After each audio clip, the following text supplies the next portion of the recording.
Ladies and gentlemen, welcome back to the VoV podcast, Voices of Vic. This is our first episode back at UofT, and I'm here with the one and only Razzak Noorani.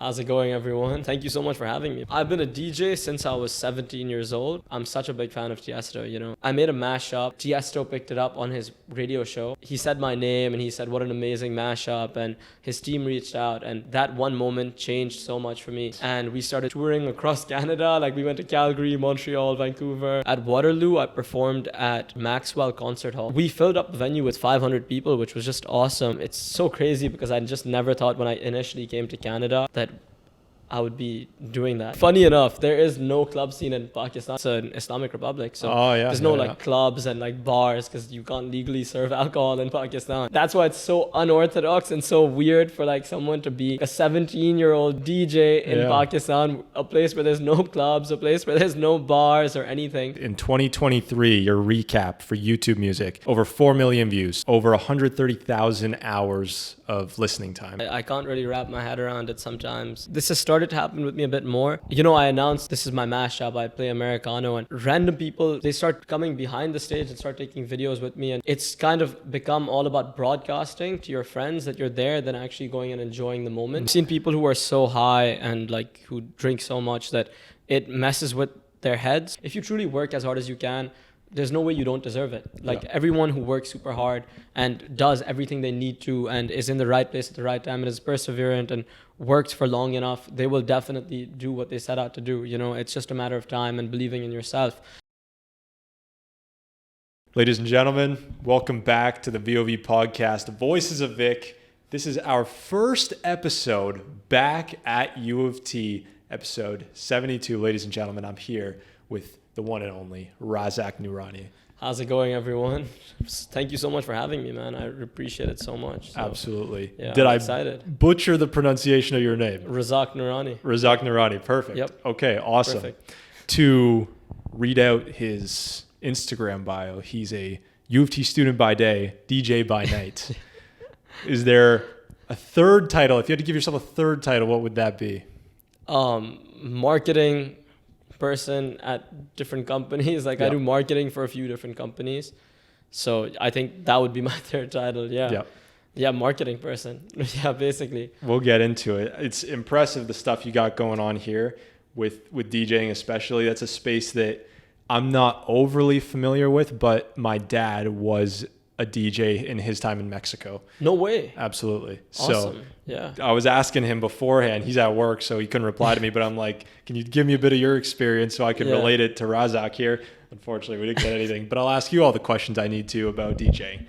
So I guess maybe we'll just jump into that. So just to give you a bit more of an introduction, you're a fourth year biomedical ethics and political science student. Yep. Is that double major? Double major. That's huge. It's very time consuming. Yeah. Super time consuming. So we'll, those are both, are they similar?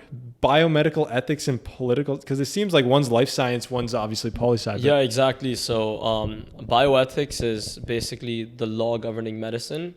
And we have to study essentially the ethics and the practices behind what goes on in clinics and the legal system, the charters, the amendments that are made governing medicine.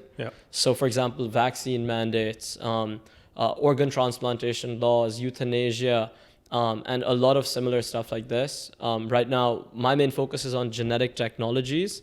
So I essentially talk sort of about CRISPR. You know CRISPR, it's a genetic technology that enables genetic enhancements. Okay. So that's our main focus and like the ethics behind it, and also like specific case studies and scenarios behind not just legal but also clinical practices, the practitioner, the patient, how that sort of works. Awesome. Interesting. Is it, if you had to compare, is it closer to a biology class or a law class? Like who would you be able to relate more to in terms of students? We have to study some biological jargon, But I'd say that it's a bit closer to a law class because it's more essay-based and less...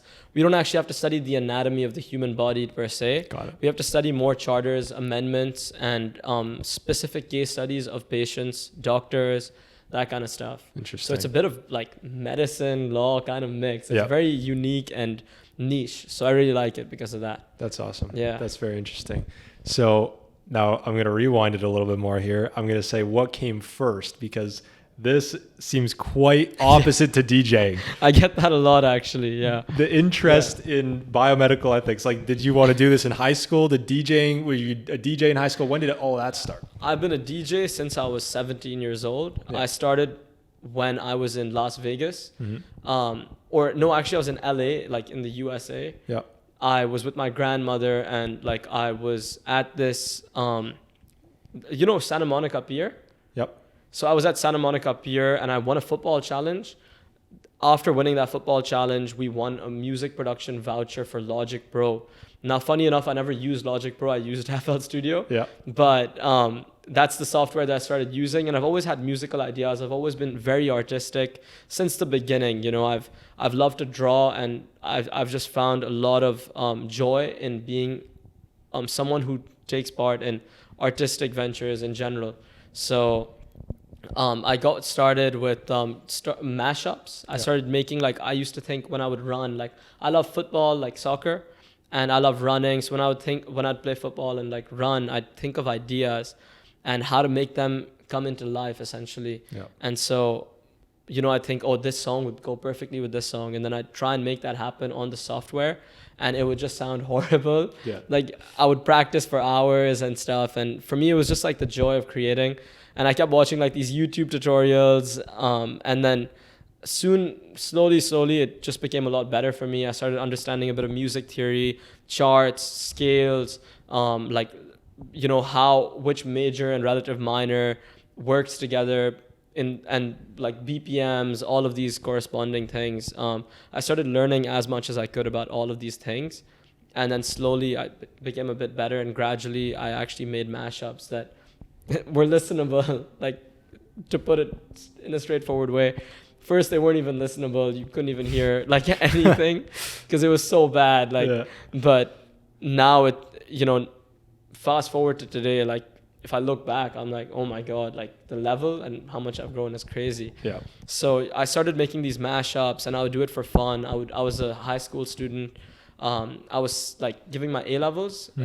Are you familiar with the British curriculum? I know it's harder. I know that.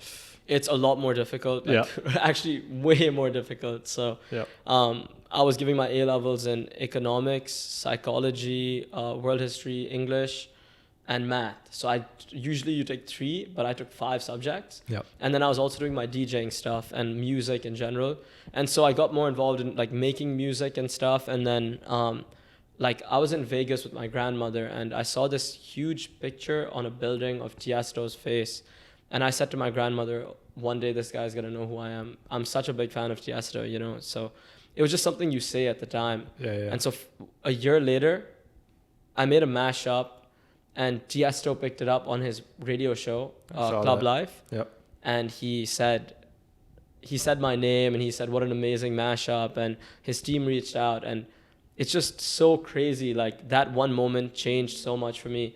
My followers like doubled all of a sudden. Like, I was like, what do I do with all of this? Like, you're an 18-year-old kid. It's so overwhelming. You're studying. Yep. Your parents are like, oh, focus on your A levels. But then you're like, I want to do this as well. Yeah. So then I kind of didn't listen. I kept focusing on the music, but also on my studies, of course, because I knew I had to get into a good uni. And then slowly I started DJing at events in Karachi at the age of 18. And like the first proper event that I DJ'd at was a 21 plus event called Fez. And like, it was so funny because everyone was like, there were like people who were old enough to be my grandparents at that event. Like, straight up, they were 70 years old, some people, 60. And then there's me playing like dance music, and I'm like, this is not going to work. So I started making mashups of like songs from their generation with songs from my generation, like Bryan Adams mixed with Swedish House Mafia. Okay. So I was like, this is phenomenal, because there were people who were like younger, 30, and then there were like 60-year-old people. Yeah. And how do I get everyone to dance harmoniously and unite everyone on the dance floor?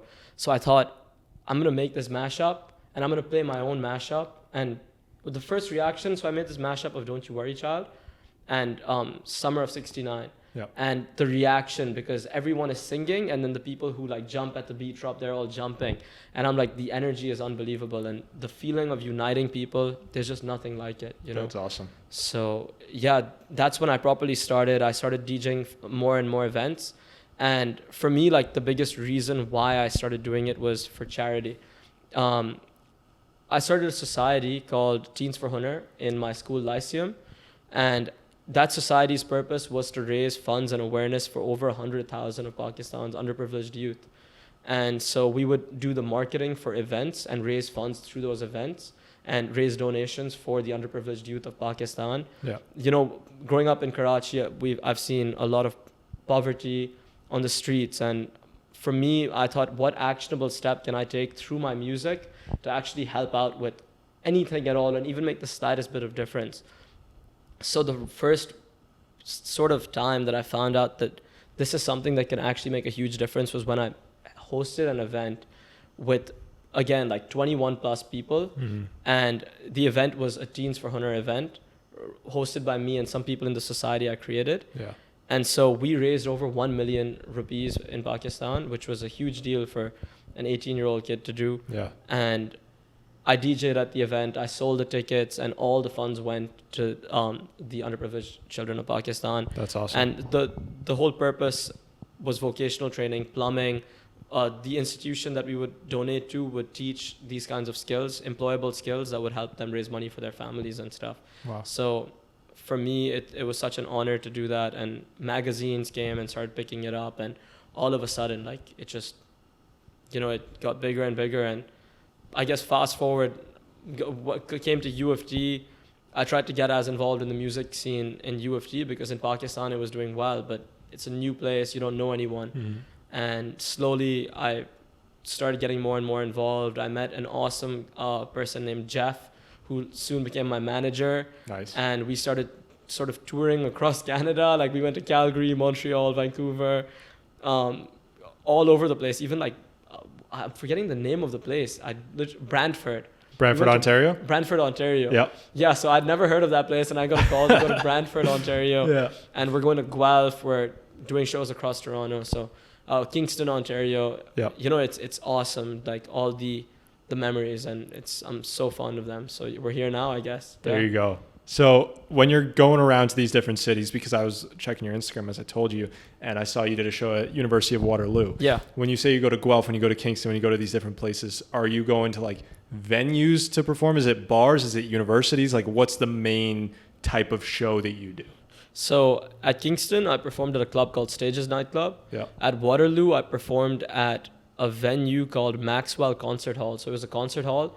And that's actually a place I think Shawn Mendes performed at in the beginning. So Wow. seeing that, it was like super motivational for me. Yeah. And like we filled up the venue with 500 people, which was just awesome. And it's so crazy because I just never thought when I initially came to Canada as someone who didn't know anyone that I would be doing that. So it was really, really, it made me super happy, and I'm just super grateful for it. Yeah. So, okay, I want to, because I've had questions like in my mind holding them. I'm trying to not forget everything. I want to rewind back before you said, I think you said to your grandma that Tiesto's going to know your name one day, or he's going to say your name one day. Was your, I guess, fandom or your, like, the fact of you kind of idolizing Tiesto in that way, did that come once you started doing the DJing, or did you like him before? You liked his music before? Or was it like you're getting into this, you're seeing who are the big people in the space, and it's like, this guy's awesome?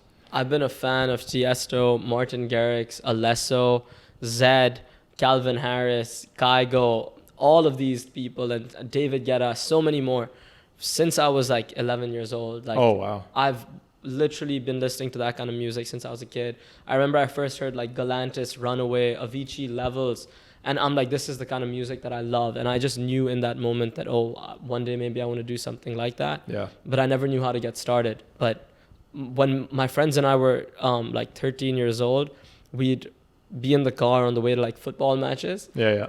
And we'd be listening to EDM music. And a lot of it was Tiesto, a lot of it was Martin Garrix. And so to see like Tiesto feature me after, you know, the 13-year-old Razzak would be going crazy. Yeah. Like he would be screaming. So even like this Razzak is going ballistic, but like I don't know, it's just insane, you know? 100%. So, okay. Now, another thing about how you're mashing up the older songs to the newer songs and kind of making it so that everyone could dance, have a good time. Are you, like, now I'd say you're like big into the party scene because you're the DJ, you're the guy leading the show. Before you became the Razzak Noorani so many people know, were you a partier? Because it was in a high school before you started picking it up. Like, did you like the club scene? Did you like the bar, like this kind of thing? Or was it only once you started mixing up the songs? That's a great question. And funny enough, there is no club scene in Pakistan. It's it's an Islamic republic. So there's no clubs and like bars because you can't legally serve alcohol in Pakistan. Right. So that's why it's so unorthodox and so weird for like someone to be like a 17-year-old DJ in Pakistan, a place where there's no clubs, a place where there's no bars or anything. There's like hotels and stuff, but you don't really have like bars in those hotels. So it's a completely different dynamic to hear. That's a good point. Yeah. So I essentially, like, my friends and I, you know, when we were younger, we would have like parties and stuff, but like just innocent stuff. No, not really. Yeah, nothing crazy, I guess. But I was never per se a partier, but I'd listen to music, and I think it would help me visualize a lot. It would help me with thinking of other things, like with my success in life in general. Yeah. Like it would help motivate me, you know, before giving an exam, or like when I'm running, when I'm playing football, and even like at parties, I would absolutely love it. But for me, like a huge part of music is it kind of takes you somewhere else, and I really like that. That's awesome. That's huge. One thing I will say for the North American viewers, football is what you know as soccer. They call it European football, but it's everyone in the world says it's football. It does not make sense, and I always say this to all my friends. Were like, football is American football. I'm like, dude, they use their hands. Like, they literally use their hands. Yeah. In actual European football, we use our feet throughout the whole thing. So I don't know, dude. I just think it doesn't make any sense. Like, sure, if you want to call it football, it's American football, but football is football. Like, football is the world sport. Absolutely. By the way, before we get sidetracked, I actually made you some chai, some Pakistani Pakistani chai. That's awesome. To give you a taste of like what the Pakistani chai is actually like. We call it Pakistani chai, and I think you're gonna love it. So absolutely, let's make it happen. Let's give it a taste, guys. Quick intermission here to make some. I don't know if you've ever had a guest bring you chai, but dude, you're the first guy to bring me chai. I can definitely say that. Awesome. Here, let me pour it. I don't want to drop it on the floor, but let's do this. Let's do this on the camera so they can see what's going on here. All right. Here, I don't want to mess it up, dude. No, you're good. Here, what's that? But I got in like the cup that doesn't. You don't know the whole thing? I guess half. Let's do it. That's good. I like the Popeyes. Oh yeah. I this is university life. I didn't bring enough mugs, enough cups. Okay, I know what gift to get you next time. All right, I know what to get you if I need to get you a gift. But so say again. What exactly is this? This is Pakistani chai. Okay. Yeah, I brought chai on all my interviews now, so I'm like, I can't not get chai. It's like a tradition. I love it. So yeah, cheers. Cheers, man. I don't know if we actually. Yeah. Let's reach.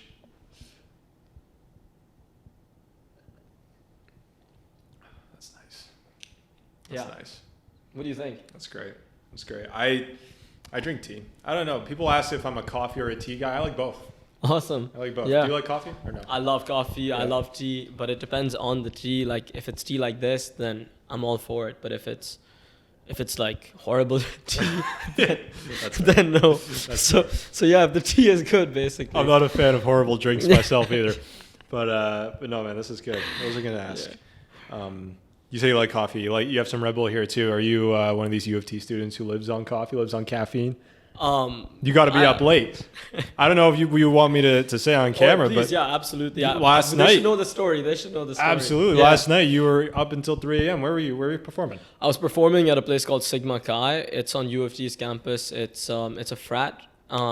So sometimes I do frat gigs, sometimes I do club gigs, sometimes I do like UofT events. Yep. I do all kinds of events basically. And so yesterday I had 2 shows in 24 hours. It was super busy. I woke up, went to class literally at 9 a.m., got back home, went to another class at 11 a.m., And then my show was at 3 p.m. at Goffler House on Spadina. And so then that was till 6. I got home, went for sound check for the other show at 7, came back home, and then had to take some calls and stuff. We're doing content for my new song Addicted to You, which is coming out soon. Nice. So I had to work on that. And then right afterwards at like 9:30 p.m. I had to go back to the venue to get set up and stuff. And then I went on stage, and yeah, like it went on to till really late. So because I was talking so much and like hyping up the crowd, I lost my voice yesterday. Yeah. So then I sent you a message at like 3 a.m. and I'm like, dude, my voice is gone. Like, can we move it from 12 p.m. or 1 p.m. to 1 3 to 3 p.m. If possible. And you've been so flexible. So again, thank you so much for like accommodating that.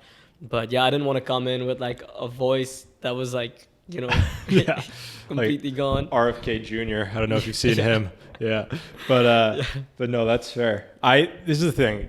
You saw I have this sheet here. Every time I print out like kind of these like question scripts for VoV, every time I veer off track. Cause that's how it should be. That's how you know it's a good episode. That's what the podcast is for. You know what I mean? So we get into a conversation, we talk about things. So once again, I'm going to get back on this, but just as a side tangent, you're talking about all the stuff you got going on, busy life of a U of T student.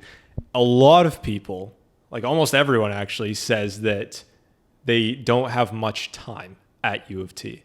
And the people who do a bunch of extracurriculars, who are out here DJing all the time, who are doing life at U of T, like student life, accounts, podcast interviews, all this kind of thing, they say they're super busy. Yeah, it makes sense. And then the people who aren't doing any of that also say they're super busy. Something that I think it might be is that you should just try to pack your schedule as much as you can, because if you have, I think this is, a misconception with time management. And this is something that I've talked to some people about. Yeah. And I've figured out that the busier I am, the easier time management is. The reason I think that that's true is because when you don't have things to do, it's easier to waste time. Like when you have a big open slot on your calendar and you just like, there's no class to go to, there's no podcast to film, there's no events to run a DJ for, then like you can kind of F around. You can kind of just like nap or just scroll on your phone. You know what I mean? Yeah. Whereas if,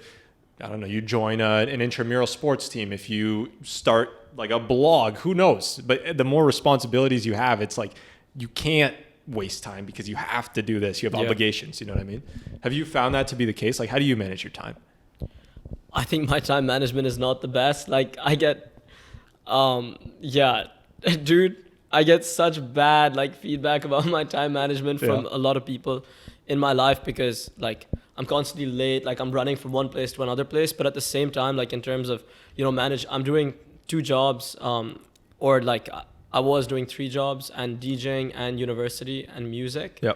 So it was a lot as well. So like I kind of think they know, but I think the way that I manage my time is I have a manager that really helps me as well. But for me, it's I make sure to get my school and uni work done. I make sure to get like my job stuff, all of that done. And then as long as I have the work done, it doesn't really matter. I don't like allocate it. I'm not like, obviously the manager is there to help schedule like the big shows and everything. Yeah. But for me, I think it's about like having the flexibility with yourself. And I completely agree with everything you said. And by the way, like so much respect to you. You're doing such a great job, like with the whole initiative of Voices of Vic, bringing students on to talk about so much and so many different topics, and to just sort of bond with students. But managing that must be super difficult, and staying busy is like, for me, it's the key. I don't know what I would do if I didn't have anything to do. Like then I would just go crazy. Yeah. I always need to be doing something or like moving around. Like I'm super restless like that. Yeah. But for me, like I'd say my best time management tip is to just do what you really love doing, so it doesn't seem like work or anything. And like the jobs that I do, it doesn't seem like I'm doing work. I'm meeting people, I'm talking to people. Yeah. And like the marketing stuff, I've always had a knack for it since I was younger as well. So it just seamlessly coincides with like the rest of my life. And I can also use like my music skills to help with that. And then my uni stuff, I think that it's important as well to have something different, because if I was forced to study music or to study business, then I would lose love for it. Like if you're forced into submitting assignments for something. So for me, I'm doing something that I know that I would, in order to pursue, you would have to study it. For example, if I study like business, I can start a business without studying business. Yeah. But I can't really like go into a pharmaceutical company as a bioethicist or like in pharmaceutical marketing without understanding biomedical ethics or political science per se. So that's fair. That's completely fair. I meant to do this at the start of the episode, but I should give a big shout out to Artemis Sadeghi for even making this connection possible and for setting us up. So that's huge. Thank you, Artemis. I appreciate it. Thank you, Artemis. Yeah. Let's go back to this. Some more praise for you. I checked. In 2023, your recap for YouTube music, over 4 million views, over 130,000 hours of listening time. I guess you call it watch time, but for music, it's listening time. And I read on an article, this was big time praise. Niche, is Niche the company? Niche must be like the, I don't know if you call them a journalist or what they are, but they called you the face of electronic dance music in Pakistan. What was that like? I want to ask you about that, but I also want to ask you about what was the first like big break in your career? Like what was the first time you're like, holy shit, this is happening. This is real. No, such amazing questions, and thank you so much. Yeah, I can't really wrap my head around it sometimes. It's sometimes you just let it slip by you. It's hard to fathom it, and it kind of blows me away when you say it like that. I'm like, oh my gosh, like 4 million, because like if you think about 4 million, like I think it was Billie Eilish who said this, and she said, imagine like 100 people in a room and millions of people listening to your music in the year. It was like a dream as a kid, so it just means so much to me, and I'm super grateful. And for them to call me the face of electronic dance music, it's just, wow, I just have no words. I'm beyond grateful. And there's some unbelievable artists in Pakistan as well, electronic artists who have been mentors to me and role models, so they're also all amazing. And I think that we just have to, like, I'm just very grateful just to be able to learn from them as well. And what was the other question, sorry? Your first big break. I think my first big break was the Tiesto feature and having my music being played at Tomorrowland in front of hundreds of thousands of people by one of my favorite DJs ever, Alesso. That was just unbelievable, and I had no idea that would happen. I got comments on my YouTube channel saying, here from Tomorrowland. Oh, wow. And here from Ultra Music Festival. And so that was when I just realized that, what is happening. And I think the actual big break in terms of my profile was when I made that Americano remix. Initially, it had 150 views for the first 2 months. Fast forward 3 months, still like 300 views. Yeah. After like 4 months, some girl used it in a TikTok video, and it became a TikTok trend to use that sound. Wow. So within the span of like 5 months, at first it had barely any views. And I'm not the type of person that looks at numbers. I don't think that that's the right metric to look at. As long as you're proud of your work and you love it, that's all that matters. But I could have easily been disheartened and like at many times and just deleted that video. I've seen artists do that and care about the views, and I say that that's never the right thing to do. And so on the 5th month, that girl used the TikTok video, and she made that TikTok video. People started using the sound from around the world. People from Poland, people from Germany, people from France, Italy, literally like everywhere, Argentina, Brazil, Mexico, everyone started using that sound. Like people like Logan Paul, David Dobrik, like some of the biggest YouTubers in the world that I've watched since I was a kid, they're all using it in their TikToks. And I'm like, but the crazy part is that I didn't get the credit for using the sound. Really? I never got the credit because it came as someone else's original sound. So then people, like on TikTok, it comes as this original sound by this person. Original sound. Yeah. So, no one knew that it was my mashup, but then people went to YouTube and started searching for my mashup, and it was the first result. And then all of a sudden, I started getting hundreds of thousands of views, and I hit 100,000 views on the mashup, and I'm like, oh my God, 100,000 views, what? Like, this is crazy. And it is crazy. Like, it's unbelievable. It's like the dream, you know, when I hit like 10,000 views, Yeah. I was like, what is going on? And then it hit 1 million, and then 2 million, 3 million. And now it's at, I think, 12 million or 13 million views or something. And Yeah. like, I've just lost count, because after a point, you're just like, that's crazy. I just never thought that would happen. And I'm super grateful. But the key is just to never give up and just to love your work, because you never know what can happen. Yeah. And I'm not a TikToker, and in today's age of music production and content creation, you sort of have to be a content creator to be a musician as well. Yep. And that's something that's very difficult, because I'm making the music all by myself. I'm a producer. I actually am a ghost producer as well, so I produce for other artists, and some of them are very big artists. So, you know, I'm very fixated on that and making sure my productions are next level. But then also having to like make the content. So luckily I have like an awesome team, and we're trying our best to make everything happen. And we're trying to, you know, elevate our level as not just producers, but also in the content creation space. So it's just a matter of time. But I think, again, like I don't think it was a big break, because I still think that there's so much room for growth. And people say that with a mashup, you don't really get as much credit, but when it's your own original song, like had Americano been an original song, it would have been completely different, because your name is right afterwards, but this is like a remix. Yeah. But at the same time, I think that no matter what, it's so important to always be grateful, because I personally give so much time and effort into these mashups, and I love them so much. And it's so cool to see that so many other people do as well, and it's awesome. That's huge. Do you ever get heat for that? Do you ever get flack of people being like, this is like a big song, these are two big songs that you just stole and you're mixing into one and blah, blah, blah? Like, do people ever like give you shit? All the time. There's definitely a lot of hate. There's a lot of negativity on the internet. Absolutely. I've had some pretty bad YouTube comments, some really mean YouTube comments. Like, imagine like someone commenting on like, at the time I was like 18 years old, and this really like didn't sit right with me. They commented, "Oh, you should kill yourself. Why are you making a remix of this song?" Jeez. And so yeah, it gets pretty bad, you know. But you just have to like teach yourself to focus on the 100 positive comments instead of focusing on the one negative. But then again, you get so used to that positivity that when you see that negativity, you're like, why would someone say something like that? Why would someone?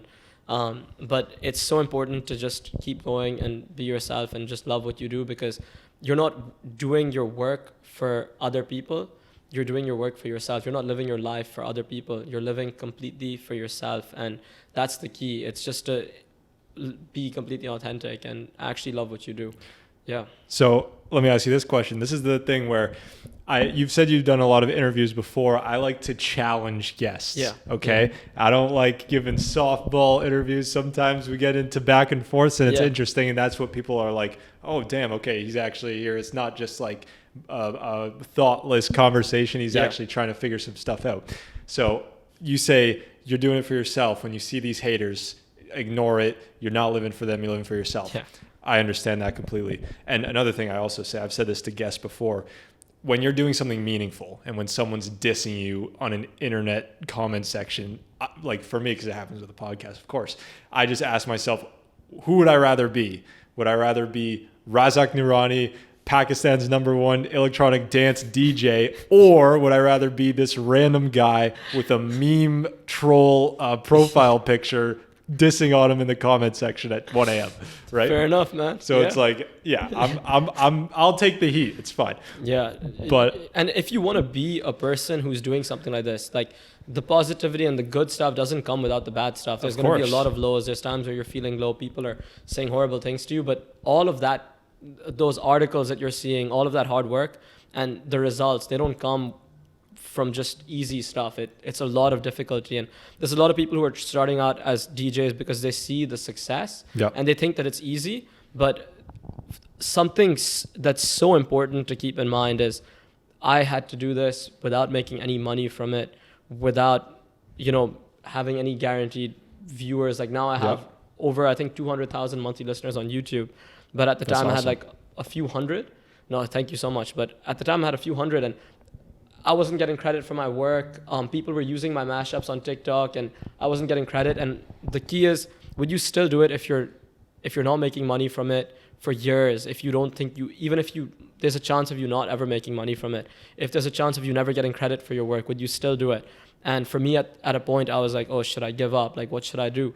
There were some people like, you know, when now it's easy to say that, oh, this guy has a lot of views and this guy has like a big following, and oh, he's getting hate. That's fine because it's normal for people with big following. But when I had a small following, obviously there was a bit of hate as well. Yeah. And to overcome that, I think that's something so huge, and it requires a lot of mental resilience, and that's something that I speak very passionately about as well. I think that's it's a very, very strong thing to say, that never ever let other people bring you down, and continue to focus on yourself. And, you know, you define your reality. No one else can define it. If someone tells you that, oh, it's just a mashup, you should do this, you should do that. Because there's 1,000 voices. Like, one person is saying you should focus more on biomedical ethics. One person is saying you should focus more on music. One person is saying you should focus more on like your other job or your other job. And yeah, dude, like I think having your own direction yourself and sort of visualizing that is super important. And just being as perseverant as possible as well, because right now there may be like a peak and a high, but then there's another day that you're feeling really low. Like yesterday I had 2 gigs and it was so busy, but then after those gigs you're sitting there, and because you're surrounded by hundreds of people, and you're just like overwhelmed with the energy, and constantly people are coming up to you, and like, you know, there's a lot of praise, there's a lot of good energy, and you also get to meet some people who admire your work. But then you're sitting there alone and you're like, oh my God, like all of a sudden the adrenaline is like this, and you're like, what do I do? Like, because you're so used to like people being around you and like loud music, and then you're in the quiet. So like sitting down and just dealing with like that adrenaline, that's something that I never thought I would have to like deal with and process. But absolutely, it's all a really big learning experience, and it's been awesome. You know, I'm grateful. That's huge. That's huge. Okay, so with that clarification, I do understand what you're getting at. So when you say like you're living for yourself, what I've just taken from that is like people are going to come at you and try to kind of push you down a certain path that they might want for you, but you might not want for yourself. And I think that the key thing, is like follow your own direction. Absolutely. I completely agree with that. When it comes to living for others, like what I was thinking in my head was I follow my own path, and I am the captain of my own ship, but I'm doing it in hopes of, you know, giving some prosperity to like loved ones, for example. Like when I say living for others, I mean like living for my family. Let me try to crush this podcast. Let me try to crush being, you know, a decent student at UofT. Let me try to crush whatever I do in my career so that my parents, my brother, my family, my girlfriend, everyone around me, my friends can, you know, be proud of me. And then maybe I can, you know, provide them with a better life as well. So that's all I'm thinking about in terms of like living for others, but not necessarily listening to all of the heat and the hate and kind of letting it kind of trample you. So let's take a quick 5-minute break. I just heard that camera cut out. So we'll take a pause. It overheated and get back into it. Awesome conversation, man. Get back into it. Let's get back into it. So you said, you gave the story about the TikTok sound being used, blowing up. And Logan Paul, all these people are using it, but it linked back. It didn't link back to you. People had to go search you on YouTube, but it ended up still working out. You know, people know it was your production at the end of the day, which is awesome. I want to ask you about that, pretty close to that, but social media and how social media is important for DJs in 2024. There's 2 sides of it. The business side, of course, for you to get your music out, for people to hear you. Everyone, the media that people are consuming is no longer necessarily radio, but it's a lot this like TikTok and this short form content. But it also has the impact, which maybe you can comment on, maybe you don't know much about, I don't know, of it's kind of shaped like the nightlife scene. It's kind of shaped the club scene where from what I've heard, there's an issue now where a lot of people might just go to the club to show others they're at the club, to post on their story, to be like, I'm having fun. It's less about actually having fun, but showing people that they're having fun. So what do you think about this? Maybe let's start with the business side of it. How is that important? Do you think that people need to be on social media to be good DJs? I think it's extremely important to be on social media, and without social media, I wouldn't be where I am today.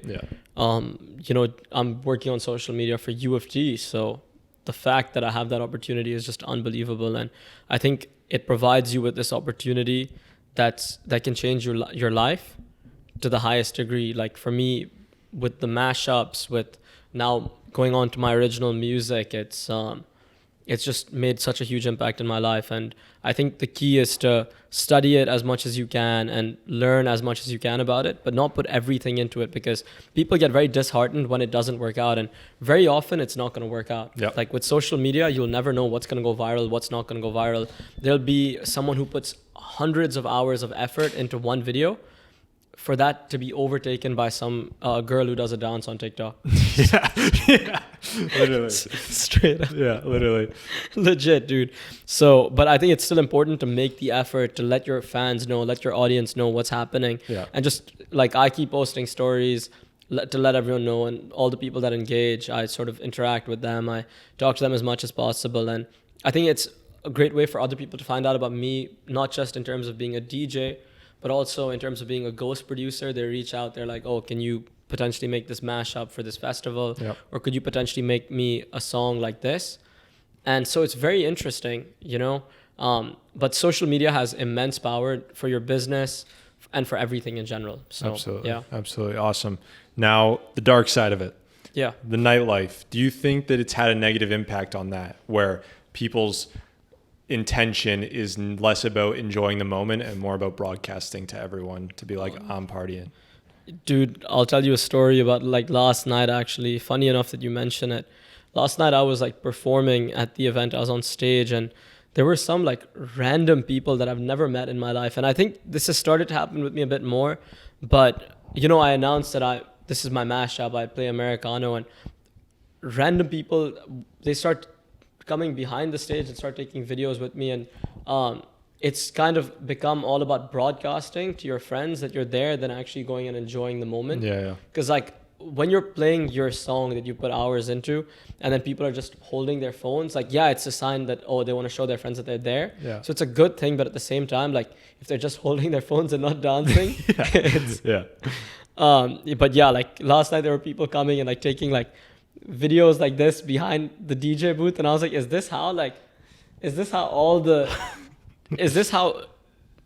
DJs feel? Like I'm not gonna say I'm a big DJ, but like, is this how like people feel when they're like on stage and like people are just taking videos of them? And I was just like, I don't know what to do, because I'm doing my transition. It's kind of awkward. It's really awkward because I don't know any of them. I haven't said hi, and like they're not saying hi to me. But Yeah, they haven't even introduced themselves. Yeah, and they're just coming and taking videos with me, and then I'm like posing with them. Yeah. I'm like, should I say hi? Should I talk? But I'm also DJing, so. Are you telling me this would make you uncomfortable, Razzak?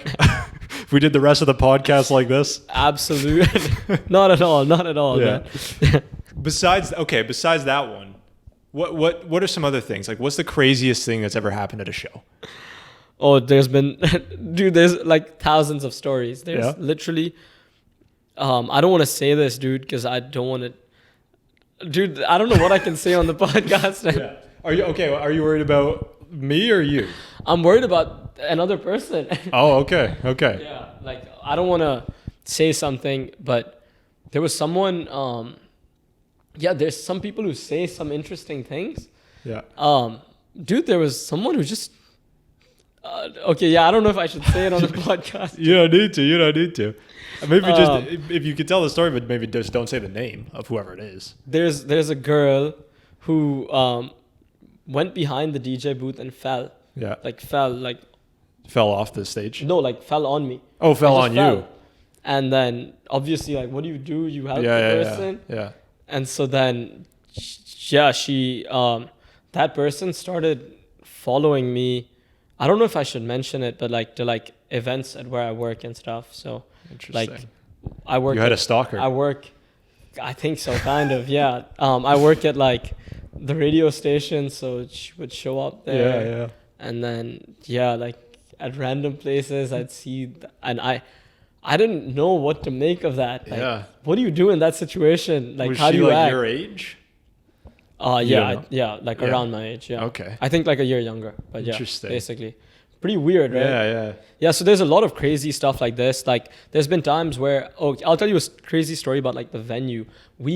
So I was performing at a venue, and the everyone was jumping so much. Like I was playing all the bangers basically, and everyone was jumping so much that the ceiling literally broke. Like the water from the pipe started pouring out, and I could literally say that I blew the roof off the place. Yeah, I was gonna say that. That's great marketing. I legit blew the roof off of that place because the roof literally came off.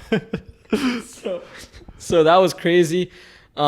Yeah, there was like water, and then we had to like protect the equipment from like getting wet from like because the pipes and like the drainage system of that whole building. Yeah, it started all pouring down, and we were like, "What the hell is going on?" Yeah, that was absolutely crazy. Another crazy story about a show is we drove 4 hours in a snowstorm, like one of the worst snowstorms ever, literally that I've ever seen, and we had to go to Kingston. Yeah. So my friend who had never driven properly before on like the highway just got his license. He had to drive, and like he was so scared, dude. Yeah. So that was an unbelievable story about a show. And there's been a lot of crazy stuff. Like I can't think of something off the top of my head, but like there have been people who are like, yeah, the energy is just where their energy is just really crazy. Then, you know, there's those typical stories about like the girls who try and come on stage, and like you're just like, yeah, some people say some weird things to you. Like a while ago, I have like this straw water bottle, okay? So it was on stage with me, and like I'm drinking through the bottle, obviously. Yeah. So this girl asked me, like she had a cup of water in her hand, okay? And she said, "Oh, can I take a sip from your water bottle?" And I just looked at her, and I looked at like the water she was holding. Yeah. And I was like, what do I say? Like, I don't want to say you can't have water. Like, I don't want to sound mean or something. Yeah. But like, she's holding water, bro. So then I just didn't know what to say. I was really awkward. Like, I'm not an awkward guy, dude. But in an awkward situation, I'd be the same way. Dude, like, you want to suck on my water bottle? This thing's got my lips on it. Get away from me. Dude, that's what I was saying. Yeah. Like, so that was really weird for me. I put my headphones back on, and then she asked again, and then I just nodded my head. Like, I'm like, sure. Like, that was really weird, dude. Yeah. And then, because I just Next didn't know up, Avicii. Okay, yeah, let's keep it going. And dude, it's not like I'm some like Avicii or Martin Garrix or something. Yeah. Or like David Guetta or whatever. But like, yeah, I just couldn't really fathom it. Like, why would someone, like, why, bro? Like, you know, it just didn't make sense. Yeah. So, yeah, there was that. And then there's been stories of, yeah, there's a lot of weird stuff. Like, I can just go on and on. I'm trying to think of like something interesting right now. Yeah, I can't say a lot of stuff on the podcast, but there's like weird messages. There's like, you know, sometimes you have to deal with like people who come and try and like make a song request, and one girl is like, "Oh, play Taylor Swift," and then the guy is like, "Oh, play Drake," and yeah, you're like, bro, there's one type of person, there's another type of person. How are you gonna please everyone? You can't. So yeah, like it's pretty weird, and it's pretty interesting. Yeah. But overall, like, yeah, there's definitely some crazy stories. I'm just trying to think of like the best one right now. Let me think, dude. Yeah. Anyways, we'll get back to it if I do think of it. But yeah, there's so many. I can literally talk about it for hours, and yeah, it's hilarious. Have you ever had any issues with like drug run-ins? Have you ever had anyone like pass out or something in like ambulance or anything crazy like that? I believe so. There was someone who passed out, like they got very drunk, but they got kicked out of the club or something. So that was one of my first shows in Toronto.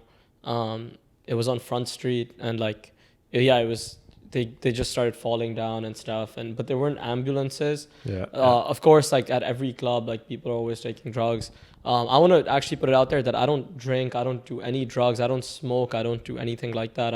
I'm quite religious as well. Yeah. And like I usually just drink water and coffee and tea. Respect. Paki wi chai. Yeah. So yeah, like I have a lot of people, like when I'm performing at clubs, like we have the promoters and like the event company people, they say, "Oh, you have this bottle on the house," and so you're just like, "Oh, I don't drink." And then a lot of people are constantly like offering you alcohol and like shots, like when you're DJing. Yeah. And I'm constantly saying no, and then they keep offering. So that it does get a bit weird. Yeah. I'm like, oh no, I actually don't drink, bro. Like, because people assume that because you're a DJ, or you must be doing like, but I just genuinely have a lot of love for music. It's my passion. And I see myself doing this forever. So that's why I do it. I don't like, people get into it for the wrong reasons as well. They do drugs. They think that, oh, if I'm a DJ, I can get this for free, or I can do that. And I think that's the stupidest reason to get involved with it, dude. Like, it can never end well. Yeah. Do you ever have like, has that ever affected the vibe of the night when it's like, oh, the DJ's not even partying? Does that ever happen where it's like people are trying to like force it to you? If someone, the thing is, like, I'm jumping and going crazy regardless of whether, like, that's true. I'm the same whether I've had a drink or whether I haven't. That's the key and point. I have that energy regardless. I bring the energy. Yeah. And me having alcohol won't make any difference. Yeah. And I don't think it ever has. Like, no one has ever really said anything. Yeah. Like, once there was this like club that I was DJing at, and they had like a sponsorship with some drink, and they were like, oh, we need a picture of you having the drink. And I was like, I don't drink. I'm sorry. Like, I can pretend, but I don't want to pose with alcohol because I don't drink. Yep. So that was a bit weird, but obviously as a DJ you're gonna have situations like that. But for me, I'd say as well, like, I'm more of a producer. I'm more of the guy who sits there. He makes the beat. He makes like the whole song, writes the song. I have to get different instrumentalists, whether it's a guitarist, a pianist, a cello player, a drummer. I get everyone involved. I record their sounds, and I create actual sounds using original sounds that are actually made. And being a composer or writer is, when you're so into like the artistic pursuit, you stop. For me, like, DJing is more on the side than producing now. So because I'm there behind the computer all the time, like all of a sudden having hundreds of people around you, it's like a huge change, you know? So that's something that it takes time getting used to. Absolutely. Yeah. So when that kind of adverse situation comes up where it's like there's this emergency situation here, have you ever had to like not kill the show, but like maybe like turn the music down, or like pause and just like wait, like, is everyone okay? Or do you like, how do you manage that? Yeah, there have been situations like that, and you just turn off the music. You're like, everyone, can we make sure that this is okay? And then we'll continue the show. But the first priority is always the people, making sure everyone has a good time, making sure everyone is safe, and just making sure that everyone in the club or in the venue is content. That's the key, and just making sure everyone has a good time, because they all come first. So you don't want to find yourself in a Travis Scott situation. Yeah, exactly. Not that I'm at like anywhere near that level, but right. Yeah. No, but that was a tough one. That was a very tough one, and also when you're performing, like for me, there's been times where there's pyro, there's smoke that comes out of the machines, and you can't actually see into the crowd. So if there's something happening, you can't really see. That's a good point. So it's very difficult because it's foggy, and I wear contact lenses. Yeah. So when the pyro and like the CO2 and there's all those like lasers and stuff, it's hard to actually see. Like your contacts after a while get a bit blurry as well because of all that CO2. So I can't really see people's faces in the crowd too well, especially if I'm super far away. But I try and engage with everyone, but it's still very hard. So it's a very difficult situation to be in if something does happen and you don't see it and you're just playing music. But then thankfully, like, there are people in my team who are like behind me, and if something like that does happen, I know I can count on them to be like, oh, this is happening. That's huge. That's huge. That's a huge thing, and having a team is super important. Yeah. But for the longest time, also to put out there that I didn't have a team. I've worked by myself for a long time, and obviously having a team has its benefits, but building yourself up as well, like, regardless, anything is possible and you can make it happen, whether you're by yourself, whether you have a team. It's just about having that work ethic. Yeah. Absolutely respect. So this is something I didn't know about you, that you don't drink, you don't do drugs and all that kind of stuff. I'm in the same boat. I think that's huge. And I think that it's also important to show people that like your life doesn't need to be boring just because you're not intoxicated. Like, you can still be fun and you can still have a good time. But in this scene, in the DJ scene, you'd know better than I do about how, like you said, some people get into it for the wrong reasons. Yeah.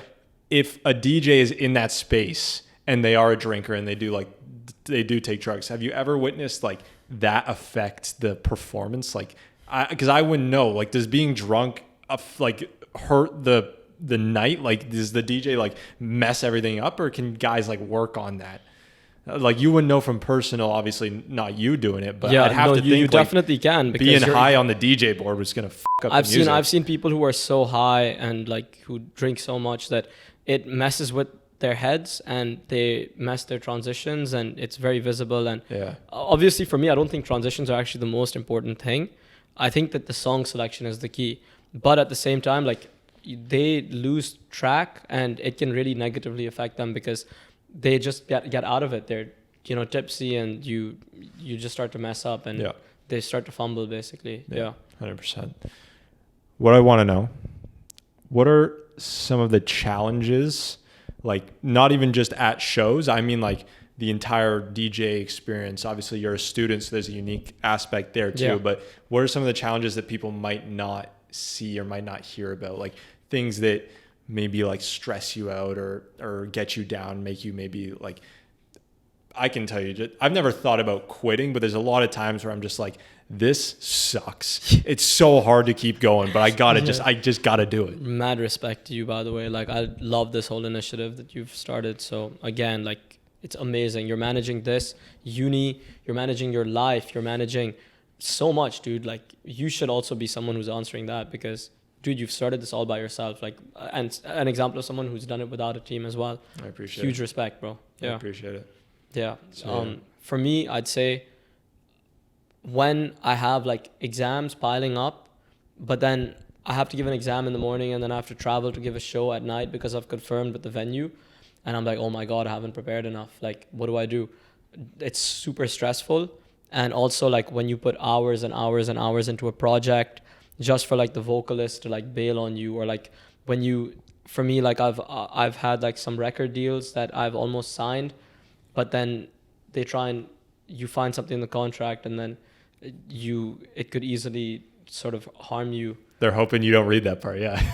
And even like, obviously it's, some of them will take like 80% of your publishing rights, and it's very demoralizing for you when you've put your life's work into something, for someone to say, oh, we want like 80% of your publishing rights, or like 100% of your publishing rights.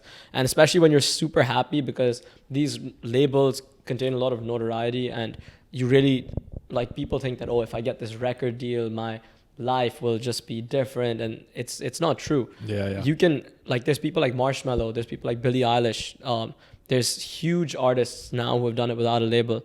And for me, like, I'm a student and I'm also doing it without a label. And of course there's been interest from labels, but it is very demoralizing for me when something like that happens, where, you know, you'll send your music and you'll get rejections, or like you'll have to change it according to this style, and you'll have all these outside voices. So there's a lot of stuff like that. And then sometimes you'll actually have shows and there's not as good energy. So that also kind of messes with you sometimes, but you have to be very, I'd say, you'd have to be very firm with yourself and very strong internally, mentally, and you have to know that you dictate your own happiness. And the most important thing is being proud of yourself, showing up regardless. You know, you're not always going to have the best days, but you have to show up. You have to show up there, not just for yourself, but for the people who believe in you as well. And I'm sure that's the case with you in the podcast too. But for me, like, there's been times, like yesterday, I finished one of my shows, and then I had to go straight to the next one, sound check, and I was exhausted. My head was in so much pain. I had given class at 9 a.m. I had an assignment due. So, dude, like, it was just all piling up. And, you know, and then aside from that, like, there's also, because I'm doing the uni stuff, I'm also doing the job stuff, and it's just a lot of stuff in one go. And then even like for me, another thing that I think people don't really see behind the scenes is I have to do research behind like the copyright laws, amendments. Because I make mashups and remixes. So the royalty fees, like what the split is between me or like the respected record label, what the finance is when I'm performing, for example, the bar splits, the cover fee from the clubs, how much goes to me, how much goes to them, the finances behind like the speakers, the visuals, the lasers. So my team, like my manager, Jeff, and another guy on my team, Junjay, he's basically, he does a lot of the content, the videography. We have to plan a lot of stuff in advance, like making sure that we actually deliver a good show with like the best visuals. We have to make sure the CO2 is all good to go. We have to make sure that the sound system, the subwoofers, there's so much like, it's like, you know, it's like you're the CEO of a company, essentially. You're running so much, not just your social media, not just the music production, the production for other people, you know, the Eventbrite link, the splits with the respected venues, the outreach, and like the set times, the set list, the visuals, there's just so much that goes behind it. Yeah. And even like in an unforeseen circumstance, what are you going to do in like those kinds of unforeseen circumstances that you mentioned? So there's a lot that people don't see, and a lot of work that goes into it behind the scenes. There's been times that I've been working till 4 a.m. just to wake up at 9 a.m., give an exam, go to another city, perform, come back, give another exam. So it's a very like, it's like a double life completely, like best of both worlds, Hannah Montana, dude, straight up. The Hannah Montana of DJing, man. There you go. There you go. That should be the new Instagram bio. Yeah, U of T student by day. I'm the Hannah Montana. I'm Hannah Montana, the U of T, Hannah Montana. That's funny. But yeah, no, that's the boring stuff that when people get into it aren't going to want to do. And they only see the finished product. They just see the guy on stage who looks like he's having fun. Exactly. But they imagine only see doing the that partying for hours, and like sometimes you're doing it for so long and your head is hurting and you just get sick of it. Like going from venue to venue to venue, it can really like, also if you don't have, I'm lucky that I'm an extrovert naturally. That's good. But like if you don't have the best social skills to be dealing with people constantly coming up to you, asking for something, asking for like, oh, can you do this? Can you play this song? Can you know, you have to deal with a lot, not just from like the venue standpoint, from the people, and also from the technological standpoint of like, I have to make sure I have this mixer. I have to make sure the transitions and the cue points are set. And there's really a lot that goes behind it. And thankfully I learned at a young age. And I'd say it's really not easy, and it's very disheartening, especially when you're working super hard as an artist, like an artist who's making songs for other artists and who's, you know, doing all of this just to see that, oh, I'm making a TikTok video. I have to depend on a TikTok video for this song's success. So that it can be very demoralizing, but it's also a part of the game. Yeah. And that's why it's for like the mentally strong. I really have so much respect for every single person who's gone and done it. Yeah. Because it's a very, very difficult thing to do, and you have to endure a lot of setbacks, a lot of failure. Absolutely. That's an interesting thing that you did talk about earlier. You were saying, don't base the value of your work off of the views, off the view count. Yeah. And it's hard to do that, especially because, okay, once your work goes out there, you have a feeling about it. You're like, okay, this sounds great. This didn't sound as good as I wanted it to, whatever your thoughts are. But like naturally, it's hard to then remember how you truly felt about it after you've seen the views. So I can go you can do it on YouTube. You can do it with this podcast. You can go and sort all the episodes by view count. Like the viewers can actually do that. So it's hard to see like, this episode, maybe maybe now I think it was such a great episode, but maybe when I finished recording it, I thought it was terrible. So it's hard, like when you finish making something, whether it's a song, whether it's a production that you do, or even a show, like a live show, what factors do you take to determine whether it was a success, whether you felt good about it, or whether it was a flop? I'd say if I went out of the show knowing that everyone had a great time, or at least that I did my best, that I played the music that I love, and that I played the music that I thought was best for the moment. I think that that's the key, because sometimes you can't please everyone. You'll have people who love country music come to a dance nightclub and expect, like I've had some of the weirdest requests. How do you deny a request?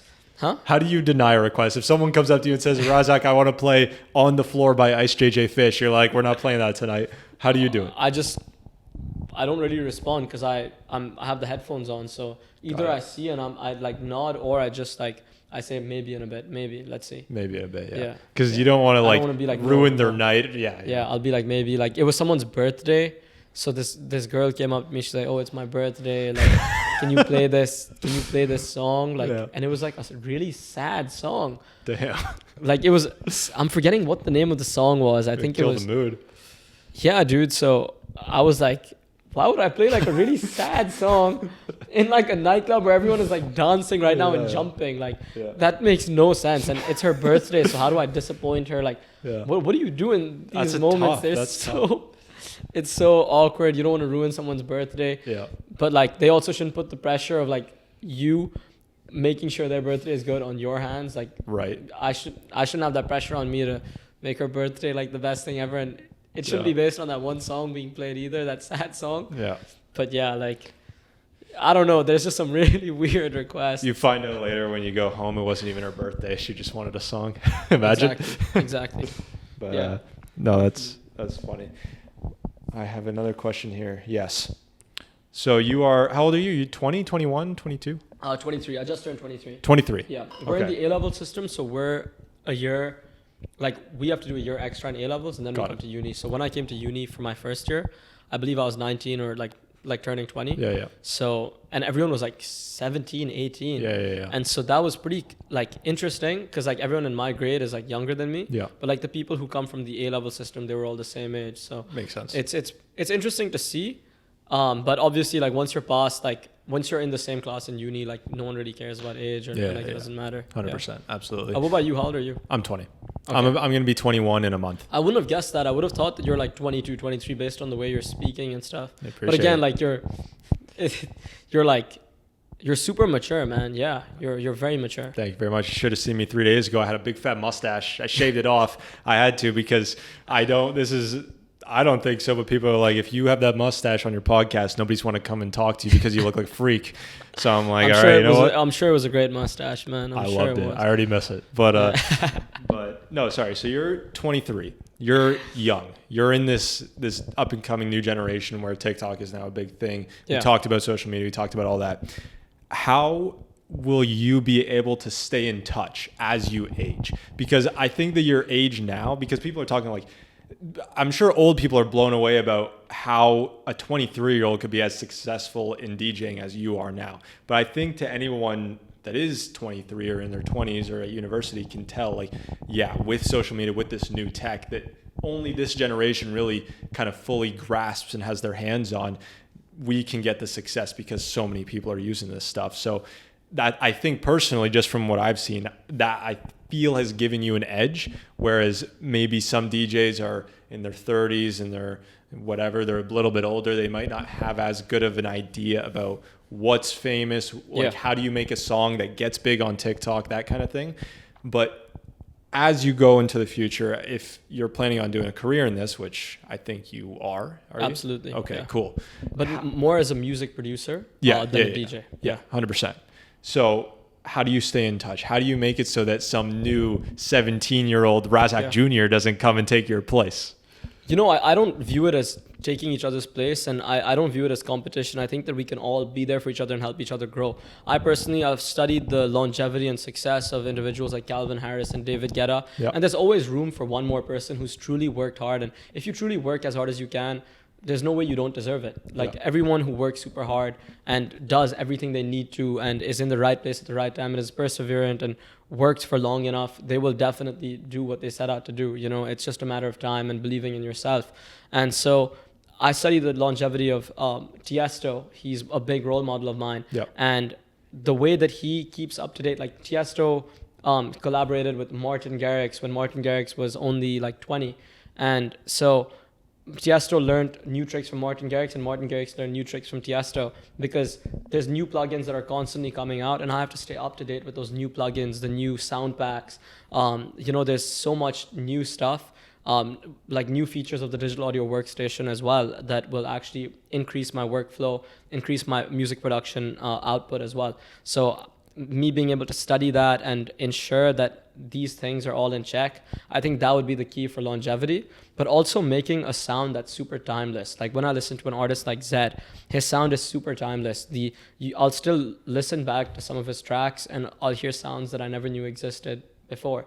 And I think that's phenomenal. I think that's one of the coolest things about making music. You take someone on a journey, and I've been someone who's super interested in like the sound engineering aspect of it and learning as much as I can from sound engineering.